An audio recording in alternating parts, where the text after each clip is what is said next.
¿qué tal a todos? Bienvenidos a 30 Plus. Desde la crisis bancaria de 1998, miles de ecuatorianos migraron al exterior. La situación económica y política del país se estabilizó, pero las oportunidades siguen faltando. Por eso los ecuatorianos siguen migrando al exterior, especialmente a los Estados Unidos. No todos logran cumplir el sueño americano. Muchos mueren o desaparecen en el camino. El desierto entre México y Estados Unidos no es el único peligro al que hoy se exponen. Las bandas delincuenciales y de narcotraficantes que operan en esa frontera han creado nuevos riesgos que aquí no se conocen. Las autoridades intentan combatir a los coyotes que siguen enriqueciéndose a costa de los sueños de los más pobres, pero es poco lo que pueden hacer para impedir que sigan saliendo del país. Sin sueño americano, el tema de hoy en 30 Plus. Cada año, miles de migrantes mueren y desaparecen al intentar cruzar la frontera entre México y Estados Unidos. 30 Plus visitó el Austro ecuatoriano para conocer las historias de las familias de los ecuatorianos que han muerto o desaparecido en busca del sueño americano. Empezamos. La que está al lado están las niñas, las hijas. Cruzar el desierto entre México y Estados Unidos, el calor, el cansancio, el hambre, la sed, los animales salvajes no son los únicos peligros a los que se exponen los migrantes ilegales. Ahora pueden ser víctimas de tráfico de personas, abuso sexual, pueden ser usados como mulas o para el tráfico de armas. El camino al sueño americano, hay muchos obstáculos que no siempre se pueden superar.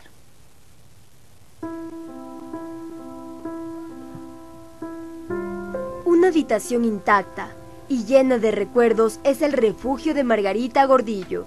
Este es el cuarto de su nieta Jacqueline Punín. Todo está como ella lo dejó antes de emigrar a Estados Unidos y desaparecer en la frontera México-estadounidense un año atrás. Yo sí lloro amargamente por ella. Me da pena porque yo estaba con ella desde que era chiquita. No podemos saber de ella. Eso que decían que no sufran, dice ella podía. Jacqueline tenía 21 años.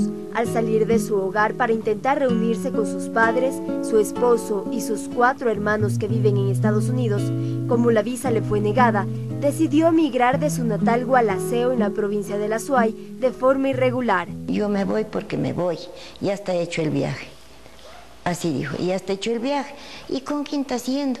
Con un señor, dijo. ¿Y quién es ese señor, dijo, que te está llevando?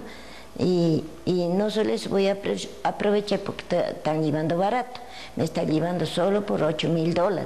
Cuando una persona decide emigrar de forma irregular como Jacqueline, se expone a varios peligros, incluso la muerte. La forma en que viajan es de por sí un gran riesgo. La forma inhumana como viajan, metidos 100, 200 en contenedores, orinándose y haciendo sus principales necesidades ahí, es un horror, o sea, tremendo, ¿no? Pero además de la muerte se exponen al secuestro, violación, encarcelación y a ser usados para la trata de personas con fines de tráfico de drogas y trabajo sexual, sobre todo en el caso de las mujeres. Las madres de familia que están saliendo, y un documento que estaba leyendo el otro día sobre la ONU, el 65% de las mujeres están siendo violentadas y víctimas de abuso sexual en la frontera. Juan Fernando Borja, de la Organización Internacional para las Migraciones, la falta de información es un factor decisivo para este tipo de migración. Una falta también de información de los riesgos que conlleva una migración irregular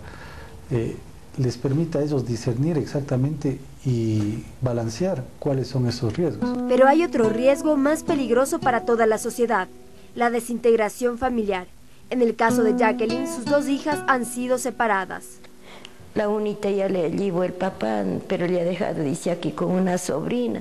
Ahora esa criaturita también estará sufriendo, separarse de la hermanita, dése cuenta. Las relaciones familiares realmente se deshacen. La persona que ya decide emigrar deja atrás su pasado, deja atrás a sus hijos, deja atrás a su mujer, deja atrás a su padre, deja atrás a su madre. Según organismos mexicanos, al año ingresan a ese país aproximadamente 150,000 migrantes indocumentados, todos expuestos a estos peligros, entre los que destaca en los últimos años la venta de migrantes a bandas delincuenciales internacionales. Son vendidos, los migrantes son vendidos a grupos de delincuencia organizada como los Zetas y pagan. Un migrante cuesta tanto dinero para que vaya a trabajar con los Zetas. como esclavo, como cocinero, como esclavos sexuales, con las mujeres, hacen horrores. Por ejemplo, en solo 6 meses, entre abril y septiembre de 2010, en México se conoció del secuestro de 11.333 migrantes de diversas nacionalidades. De estos, el 0,5% eran ecuatorianos, es decir, 56 compatriotas fueron secuestrados en ese periodo. La abuelita de Jacqueline sospecha que algo así le pudo suceder a su nieta. Que decían que este hombre que le ha llevado le ha dejado en México, sin duda le ha de haber entregado por hacer alguno que hace ese negocio de llevar a las chicas y de dejarle entregando ahí a uno. Los peligros son ahora mayores, ya que estas bandas transnacionales se han fortalecido a diferencia de las políticas de protección a los migrantes. Hay un fortalecimiento de las bandas que están operando de manera internacional, es decir, hay una articulación de bandas y un fortalecimiento de esas bandas que las ha hecho operar mucho más ágilmente incluso que los estados. Para Borja, hacen falta campañas permanentes de información sobre los peligros de la migración irregular. Una campaña permanente sería lo ideal, sobre todo en los países en los cuales los niveles educativos en donde esta gente les mueve a que ellos puedan migrar no son los mejores y en realidad estas campañas tienen que ir muy enfocados a esa población. Doña Margarita y su familia nunca imaginaron estos riesgos, pero no pierden la esperanza de volver a ver a Jacqueline. Por ello piden que su búsqueda continúe. Que busquen hasta encontrar, pues eso es lo que queríamos nosotros. Que busquen, que no dejen, digo, aunque sea los huesitos ya deberían de poder siquiera ahí darse en cuenta si es ella o no es, no sé. Lentamente, doña Margarita cierra la puerta del cuarto de su nieta y nos asegura que este permanecerá intacto hasta cuando ella vuelva.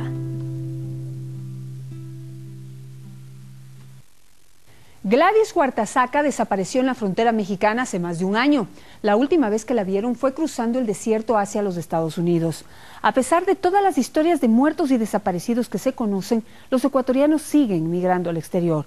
Muchos llegan, pero otros, como Gladys, ven truncado su sueño americano en el camino. Son pocos los casos que se denuncian. Los familiares de Gladys Huartasaca no pierden la esperanza de que un día regrese a su casa en Gualaceo, provincia de La Suay. Hasta eso, se conforman con mirar sus fotografías. Ella desapareció hace 1 año y 5 meses en la frontera entre México y Estados Unidos. Eso es bien triste para mí, señores, es bien triste. Por eso mismo les ruego que nos ayuden, que nos pudieran encontrar a mi hija. Sea muerto, sea viva, yo quisiera encontrar a mi hija. Porque yo soy madre, yo sufro bastante. Gladys tenía 39 años cuando se fue. Ella no era la primera de su familia en migrar a Estados Unidos. Lo hizo pese a lo difícil que sus 4 hermanos le habían dicho que era el viaje. Ellos contaban que el viaje es así durito, pero ellos ya como quisieron irse, se fueron ya. Ellos no, es que no comían así ya, no les pasaban así caminando, porque caminar era duro así para ellos. El 9 de noviembre de 2011, Gladys salió de su hogar y el último contacto que tuvo con su familia fue el 3 de diciembre de 2011 vía telefónica. Y de ahí, vuelta se comunicó cuando él estaba en México. Entonces en México me dijo, dice, era un lunes, dice ella, ya llegué aquí en México, dice, me falta pocas horas para entrar al desierto. Estamos esperando un grupo de 30 porque menos de eso no podemos pasar la frontera. 2 semanas después, un vecino que viajó con Gladys llamó a su familia y contó lo que habría sucedido con esta compatriota. Aparentemente, policía de migración habría perseguido al grupo de migrantes en el que ella iba. Al dispersarse, sus compañeros la perdieron de vista. Nadie sabe qué pasó con ella. La familia esperó que Gladys volviera a llamar, pero luego de 2 meses de no saber nada, decidieron poner la denuncia por su desaparición. Esto se convirtió en un peregrinaje de ciudad en ciudad, sin encontrar ayuda en ninguna parte. En el Senami hemos buscado aquí en Gualaceo, en Paute, en Azogues, en todos lados hemos ido. Lo mismo nos fuimos en Cuenca porque nos recomendaron, nos dijeron vayan a Cuenca, es más bueno el Senami, también nos fuimos allá.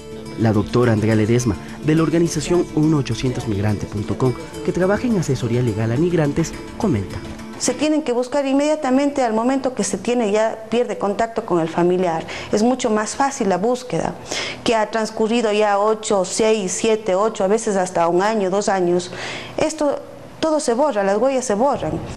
Como Gladys, cerca de 10.000 gualaseños han migrado, lo que hace de este sector el de mayor flujo migratorio del país.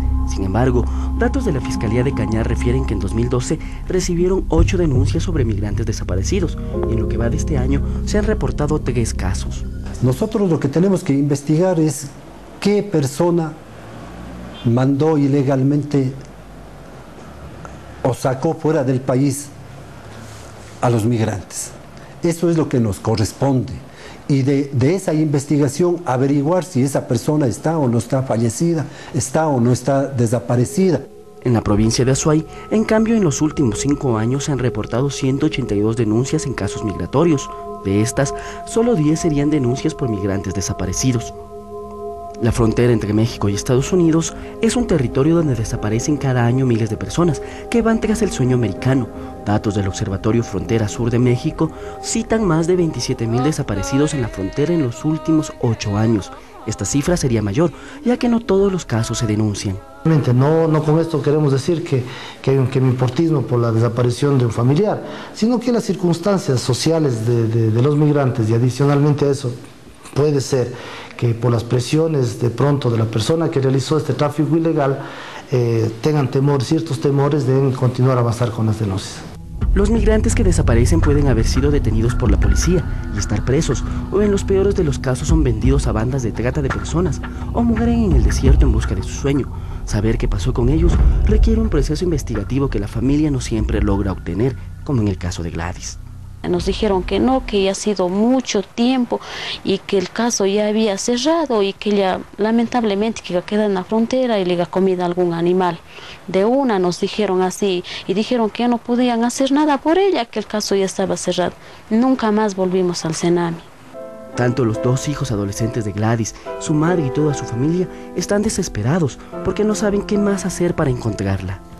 Nosotros nos sentimos desilusionados porque son ellos los que supuestamente dicen que ellos nos quieren ayudar a encontrar a las personas desaparecidas, y hoy al ver que no tenemos una respuesta de ellos, nosotros nos sentimos bien desilusionados a la cuenta del Senami porque nunca nos dieron una ayuda como nosotros esperábamos. William Murillo, vocero de 1-800migrante.com, nos dice que las familias nunca pierden la esperanza de volver a ver a sus seres queridos. Yo no he encontrado a ningún familiar que haya perdido la esperanza, a ninguno. Nosotros hemos visto que todos los familiares, al contrario, mantienen viva la esperanza de que su familiar está vivo, secuestrado, enfermo, en la cárcel. Tienen esa esperanza. La historia de Gladys es la de miles de ecuatorianos que siguen viendo en el exterior un mejor futuro para ellos y sus hijos, pero que desaparecen en la frontera en busca de ese sueño.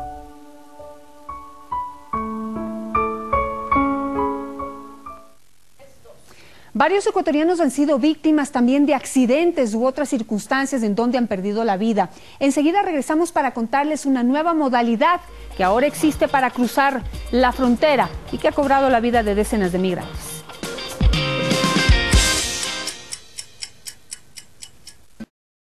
Estamos en 30 Plus hablando de lo que se convirtió en una pesadilla americana.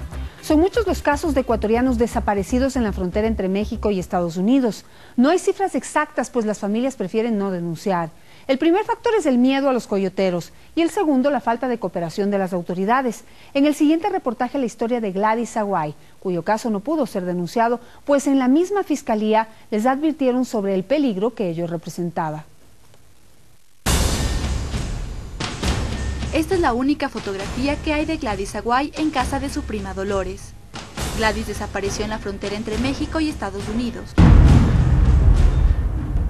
Primero dijeron que ha quedado faltando 2 horas para llegar a Houston. Después empezaron a decir que ese punto se llama Ladero, Texas, San Antonio.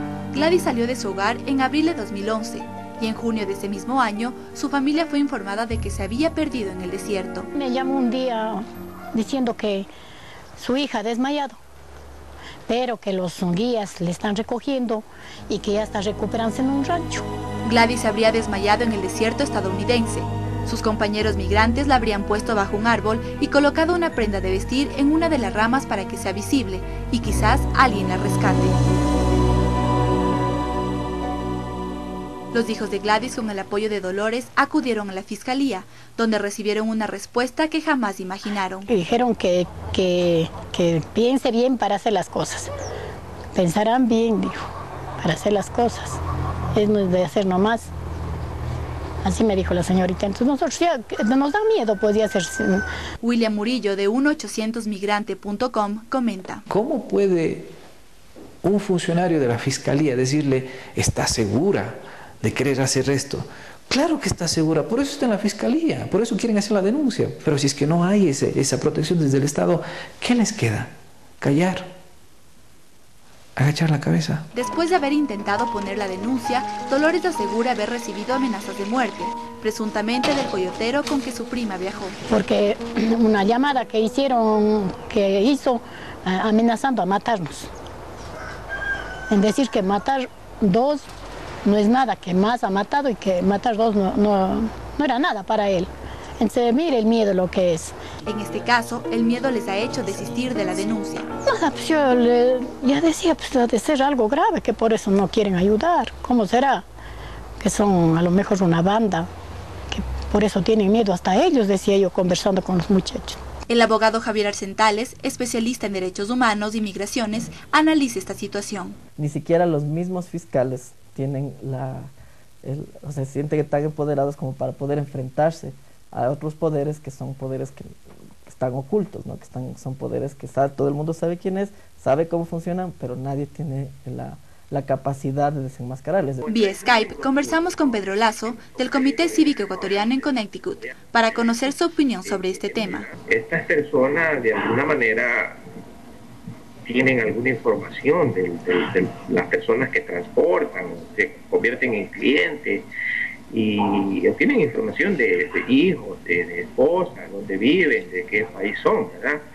Y me parece que por ahí es el problema, porque se convierten a veces en verdaderos sicarios, mercenarios, y las familias tienen miedo. El fiscal provincial del Cañar, Romeo Gárate, habla del programa de protección de testigos. Los familiares de los migrantes tienen mucho riesgo al dar una información, y es por eso que a veces se abstienen de proporcionarnos información. Y con el sistema lo que procuramos es darle protección, diferentes tipos de protección, de asistencia, de acuerdo a la calidad del riesgo. Sin embargo, a Gladys y su familia este sistema de protección no les fue ofertado. Ellos además acudieron a la CENAMI para que les ayuden a buscar a Gladys. En la institución recibieron la información y les dijeron que pronto les llamarían. Habían llamado más o menos entre unas 3 semanas, en decir que sí ha habido una ecuatoriana desmayada en el desierto, que han de volver a comunicar después cualquier cosa que sepan, hasta hoy. Los hijos de Gladys aún guardan esperanza de encontrarla viva. Esta es otra razón por la que muchas veces la desaparición de migrantes no se denuncia. Ellos no aceptan que ella está muerta. No dicen que mamá tiene que estar por ahí, de estar secuestrada. Así dicen ellos.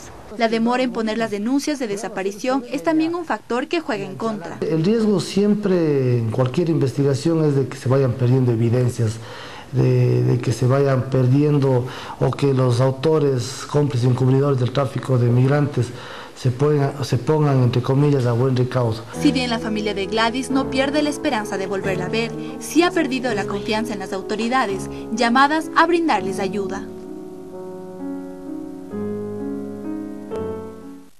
Más de 5.000 migrantes de varias nacionalidades han muerto intentando cruzar la frontera mexicana durante los últimos 15 años.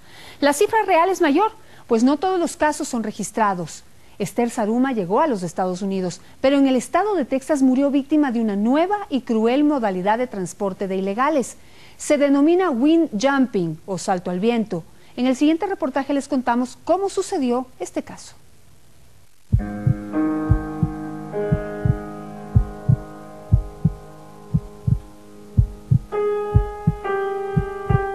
Estos carros de juguete son el último regalo que estos pequeños niños recibieron de su madre Esther Saruma. Se los dio al despedirse. Ella murió en la frontera entre México y Estados Unidos. Su hermana Angelita y su madre nos reciben en su humilde hogar en el Tambo, provincia del Cañar, para contarnos su historia. El esposo primero se fue y ella después dijo, bueno, yo también me voy a ir a trabajar los dos para hacernos algo para mis hijos, porque mi hijo no quiero que pasen lo mismo que yo he pasado. El 22 de septiembre de 2012, Esther, de 21 años de edad, salió de su hogar y un mes después su rastro se perdió. La última llamada que había hecho a mi cuñado había dicho, ya estoy en Houston, Texas. Ya estoy, pero entonces desde entonces es la última llamada que nunca más volvió a hacer. Esther habría sido una víctima fatal del windjumping o salto al viento, una nueva modalidad que usan los coyoteros para ingresar a los migrantes a Estados Unidos. Y esto consiste en que se van hasta los centros en donde están parqueados los trailers, los camiones bien grandes, y hacen que los migrantes indocumentados se escondan entre el cabezal y el contenedor. Se esconden ahí y luego cuando los camiones empiezan a moverse, se suben sobre el tope de los cabezales. Esther se habría caído del cabezal del tráiler muriendo prácticamente de contado. Como ella, miles de migrantes han muerto intentando llegar a Estados Unidos. Un estudio realizado por la Fundación Nacional para la Política Americana, con base en las estadísticas de la Patrulla Fronteriza de Estados Unidos, reveló que en 2012 hubo 477 muertes de inmigrantes y 375 en 2011.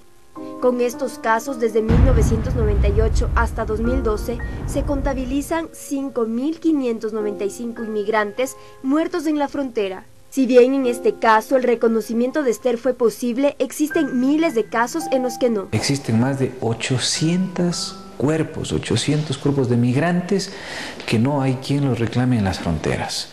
Y hay más de 2.600 carpetas que están buscando identificarlas desde el año 2002. Entonces este no es un problema reciente y tampoco es un problema solo del Ecuador. Vía Skype conversamos con Pedro Lazo, presidente del Comité Cívico Ecuatoriano de Connecticut. Estos llamados coyotes, pues de alguna manera destruyen los documentos de los fallecidos. Entonces es muy difícil identificar un cadáver en la frontera si que no cuenta con un documento o algo que diga de qué país o qué origen es. Cuando el cadáver de Esther se encontró, empezó otra odisea para su familia. Nos fuimos también a Senami a pedir una ayuda, que nos ayudaran a trasladar rápido el cadáver para acá, queremos guardar. Pero andamos. Nos fuimos a Sogues, nos fuimos a Cuenca. Ya vamos a traer, no se preocupe, que ya vamos a traer. Pasó mucho tiempo. Andrea Ledesma, de la organización privada 1800migrante.com, comenta: es un trámite que se debería hacer máximo unos 15 días. Para Ledesma, la demora en la repatriación de cadáveres se debería a una descoordinación a niveles de entes estatales. Yo creo que sí hay un poco de descoordinación entre las autoridades y los funcionarios o de la Secretaría Nacional del Migrante Ecuador y Nueva York, porque definitivamente los unos hacen una cosa y los otros acá en el Ecuador dicen otra cosa. Entonces se dicen y se contradicen. En los últimos 6 años, la CENAMI ha repatriado 567 cuerpos de ecuatorianos fallecidos en el exterior. Conversamos con el fiscal del Cañar, Romeo Garate, sobre este tipo de casos. La Fiscalía General ha celebrado convenios con México, con los países de Centroamérica, justamente para cruzar información y de esta manera establecer una colaboración mutua para lograr repatriar a estos compatriotas. La familia de Esther debió esperar más de 1 mes y medio hasta que su cuerpo llegara al país el pasado miércoles 27 de marzo. Siempre era porque no era fácil de tranquilizar, porque era una desesperación al ver que pasaba el tiempo, los días, la semana, el mes pasaba y no llegaba el cadáver de mi hermana. Tras la espera, la familia de Esther pudo sepultarla, pero aún hay otro pendiente: buscar a quienes la llevaron hacia su muerte. Una vez estando en el Ecuador, los cuerpos, puede haber un trabajo de fiscalía de determinar una vez más quiénes fueron los autores. El sueño de Esther de dar un mejor futuro a sus hijos se truncó, dejando un escenario más sombrío, pues la casa en la que viven es prestada y no tienen ingresos económicos fijos ni ayuda estatal. Mi mami es de edad, ya no es capaz para poder trabajar y mantener a mis sobrinos, que ayudaran por lo mínimo con un techito en donde sea, porque ellos nos dijeron, ya, está bien, vamos a ayudar, pero nunca llegó una ayuda. Nos dijeron que va a mandar un psicólogo, tampoco llega psicólogo a las guaguas, no llega nada a los niños psicólogos. Agradecidos porque les ayudaron a recuperar el cuerpo de Esther, pero en espera de ayuda para mejorar su calidad de vida, dejamos a esta familia, que pasó de buscar un sueño a vivir una oscura pesadilla.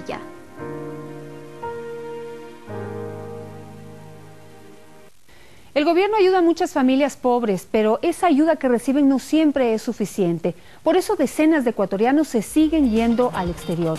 ¿Cómo quedan sus familias? Enseguida regresamos para recordárselos. Estamos en 30 Plus hablando de lo que se convirtió en la pesadilla americana. Hay familias en el Ecuador que no se contentan con bonos o con trabajos informales. La falta de oportunidades y el desempleo siguen siendo una realidad en nuestro país. Por eso la gente sigue optando por migrar a los Estados Unidos u otras partes, a pesar de todos los riesgos que el irse representa. Laura y sus dos hijas recorren un largo camino para llegar a la humilde casa donde viven. Allí la recibe Pedro, el padre de las niñas. Ellos vivieron 7 años en Estados Unidos y sus hijas nacieron allá. Les iba bien, pero Pedro fue deportado en 2008. Viéndose sola con 2 niñas, Laura también volvió al país.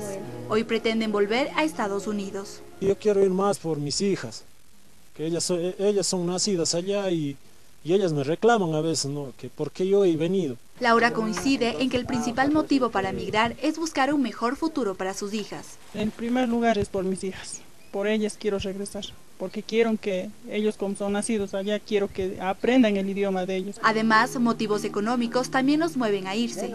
Los dos ganaban mejores sueldos allá. Por ejemplo, desde que volvió a Ecuador, el sueldo de Pedro es de $60 a la semana, mientras allá ganaba $420 semanales, es decir, 7 veces más. El trabajo también está medio escaso aquí, no pagan lo que es, llegado la semana no alcanza. Laura vive una situación similar. Allá ganaba $500 semanales, mientras aquí apenas llega a los $30 a la semana. He buscado trabajo, sí he encontrado, pero no han pagado un sueldo que dice como que para que me alcance. Siempre ha sido poco. Ahorita salir a trabajar, como trabajar en el campo, es $5 diario, y que todo el día ahí en el sol. Y no me alcanza, pues no. Hoy intentan obtener la visa a través de la nacionalidad de sus hijas, pero si estas no les son otorgadas, migrarán de forma irregular. Pues si ya no me dan la visa, pues tocaría de ir como fuimos la primera vez. Bien se adelanta él o bien me voy yo.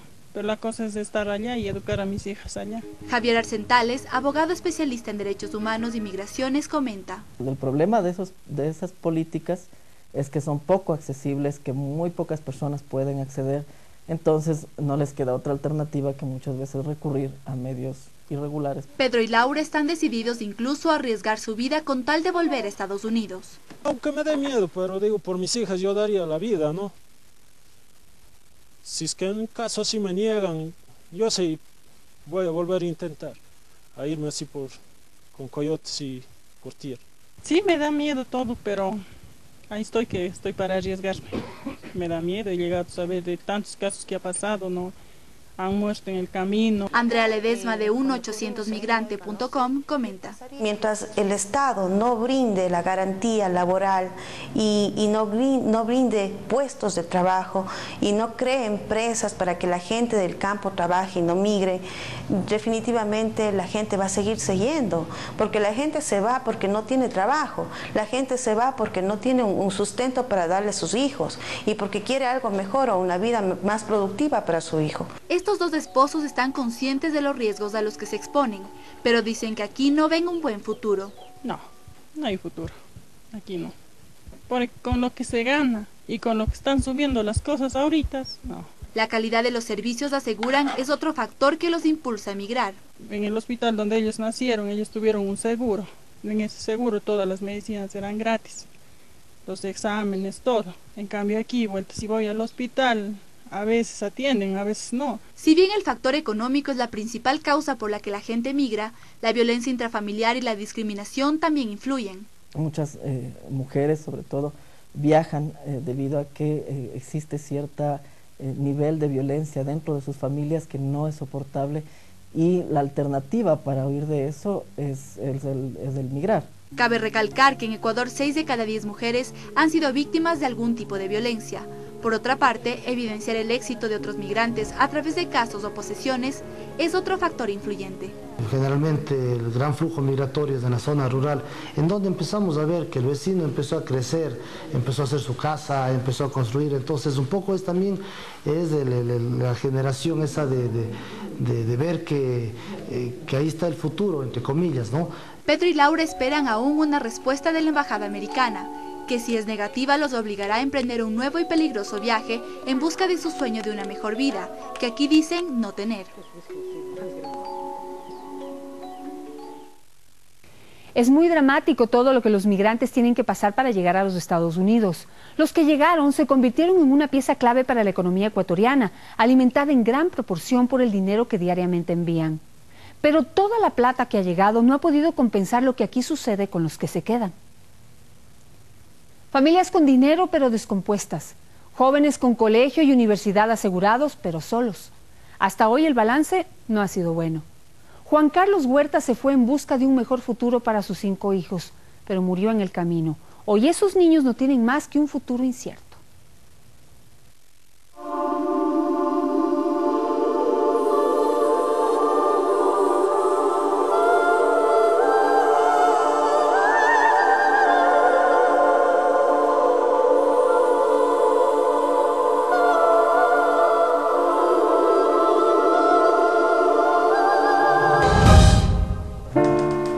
Pequeñas manos adornan con coloridas flores este triste altar. Son las manos de los 5 hijos de Juan Carlos Huerta, migrante ecuatoriano que falleció en busca del sueño americano. Hasta el sector del Tambo, en la provincia del Cañar, llegamos para visitar a su familia. Su viuda Petrona conversa con nosotros. No me conversó y fue diciendo que voy a trabajar en Cuenca. Y no volvió más y llamó después 8 días, diciendo que estoy en Guatemala.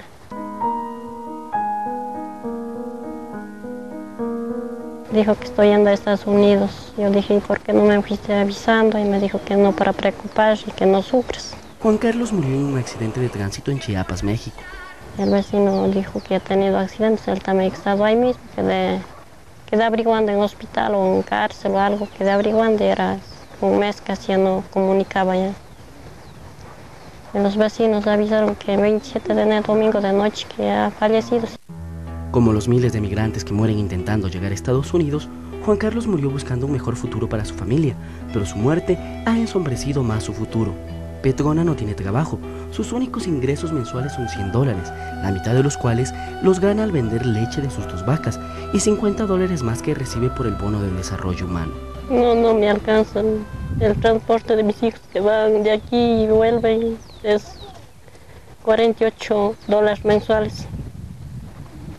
No me alcanzan $100 que por mensual que cojo, no me alcanza. Casos como este evidencian que en ocasiones las familias de los migrantes quedan más vulnerables y en una situación económica aún más deficiente. Deja 5 niños, todos menores de edad, menores de 10 años.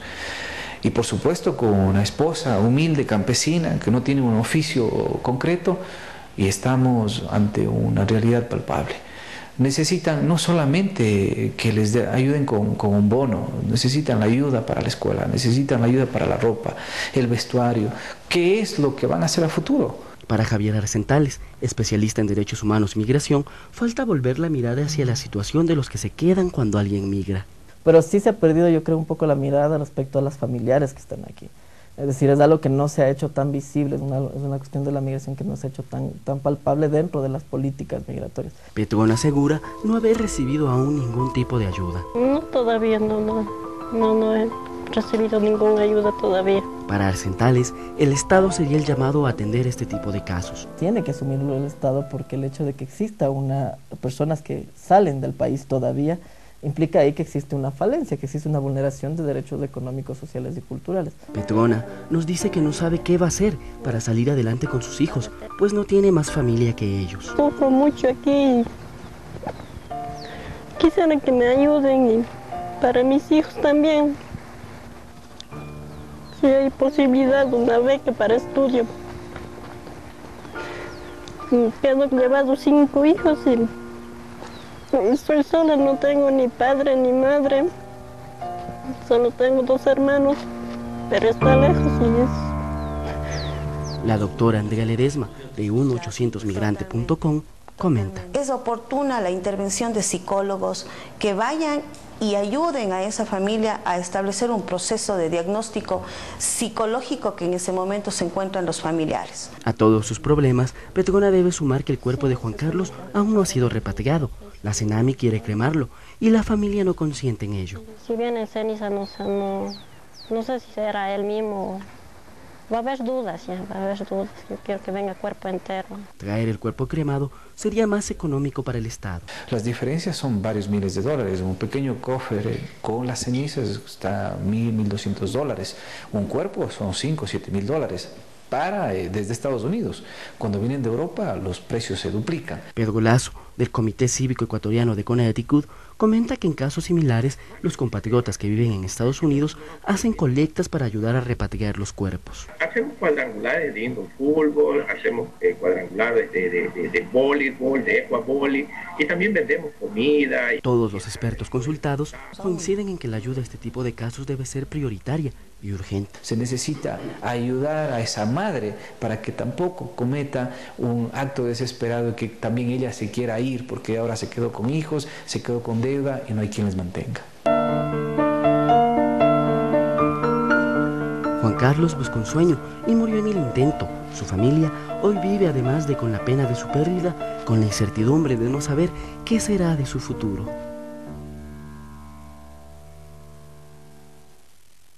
En nuestro país hay muchas razones para quedarse. Por ejemplo, toda la gente positiva que hace cosas buenas para progresar. Enseguida regresamos con estas historias.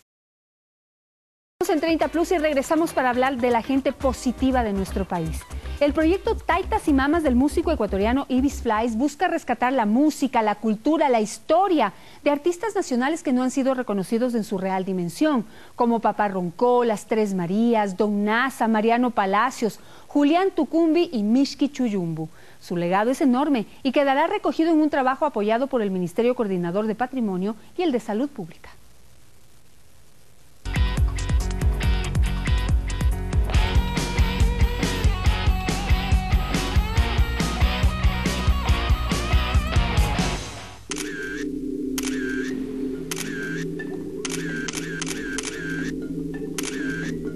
Las luces iluminan el Teatro Nacional Sucre. Son las 19 horas y los ecuatorianos se reúnen en este lugar para apreciar el proyecto cultural de Taitas y Mamas.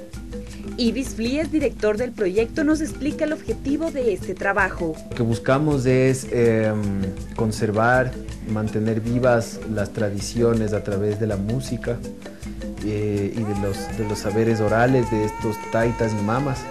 Este trabajo de investigación inició hace una década y unió a 6 músicos de diferentes zonas del país. Ellos son en casi todos los casos muy reconocidos en su comunidad.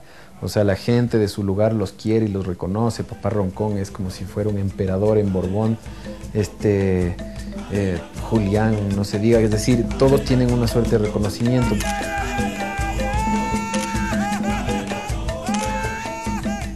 Don Nasa, oriundo de la provincia de Esmeraldas, lleva 92 años cantando música tradicional de esta zona del país.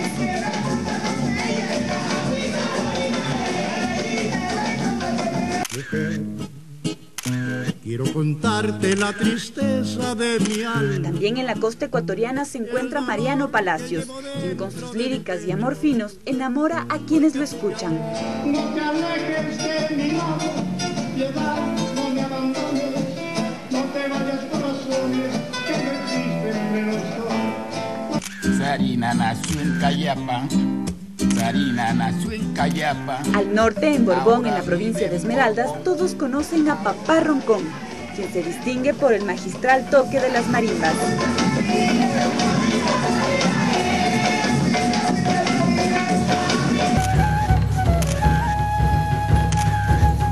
En el show, el maestro Julián Tucumbi alegra al público con sus instrumentos andinos.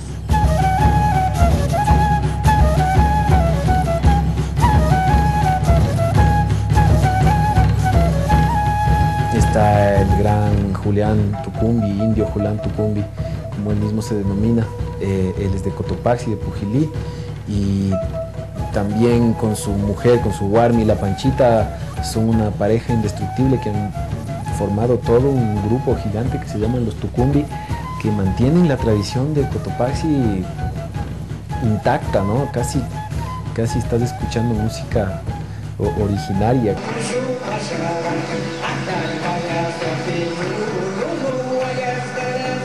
Otro exponente de la música y cultura es Carlos Alvarado, o más conocido como Mixqui Cuyumbu, representante de la Amazonía.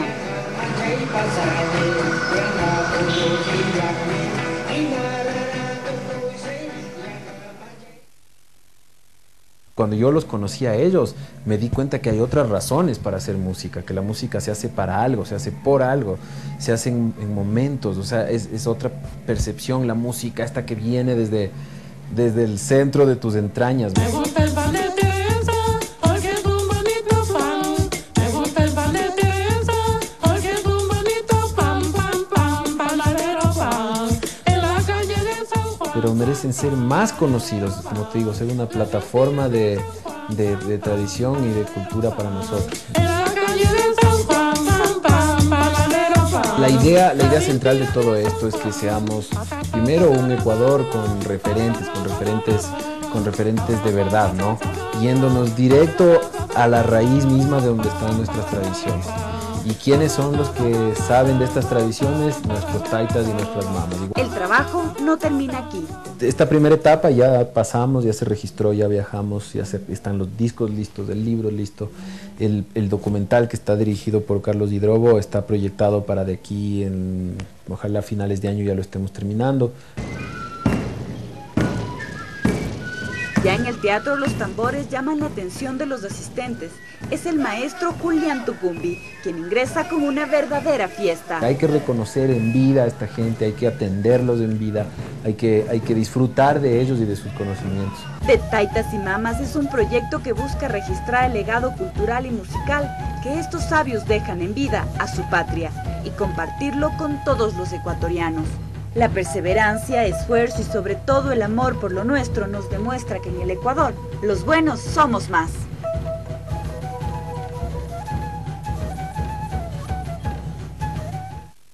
Definitivamente en el Ecuador los buenos somos más.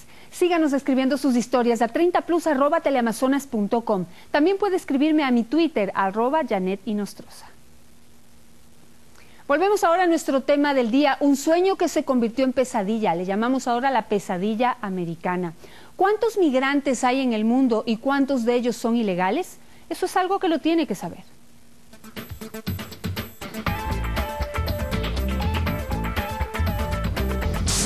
El Programa de Naciones Unidas para el Desarrollo, PNUD, estima en 214 millones el número de migrantes a nivel mundial. De estos, 40 millones son migrantes indocumentados. La mayoría provienen de países como India, México y China. Después de todos estos años de migración, 15 años después hay una luz de esperanza en los Estados Unidos para que 12 millones de migrantes ilegales se puedan legalizar. La propuesta que ya está en manos de los legisladores norteamericanos es muy polémica, pues plantea que previo al proceso de legalización, los migrantes tendrán que aceptar que violaron las leyes migratorias y que cometieron un delito. Serán fichados por la justicia americana y tendrán una enorme mancha en su historial. Las organizaciones de migrantes han hecho escuchar su voz de protesta, pues rechazan la posibilidad de que se criminalice a la inmigración, ya que los Estados Unidos ha sido la que más se ha servido de ella. Polémica o no, esta es una nueva ventana que se abre para los ilegales que esperan algún día regresar triunfantes a su tierra, para luego regresar a aquella que les ha dado tantas oportunidades. Importante que sepan que cualquier alternativa solo será para aquellos migrantes que prueben que llevan más de 10 años en los Estados Unidos y que no hayan cometido ningún delito. Paralelamente, las leyes para los nuevos migrantes ilegales se endurecerán y la persecución será mucho más intensa. Es decir, cruzar la frontera quizás sea lo más fácil. La pesadilla empezará una vez pisen tierra americana. Yo los llamo a pensar en sus familias. Es cierto que el dinero es importante, pero nada comparado a la posibilidad de ver crecer a sus hijos. La próxima semana en 30 Plus.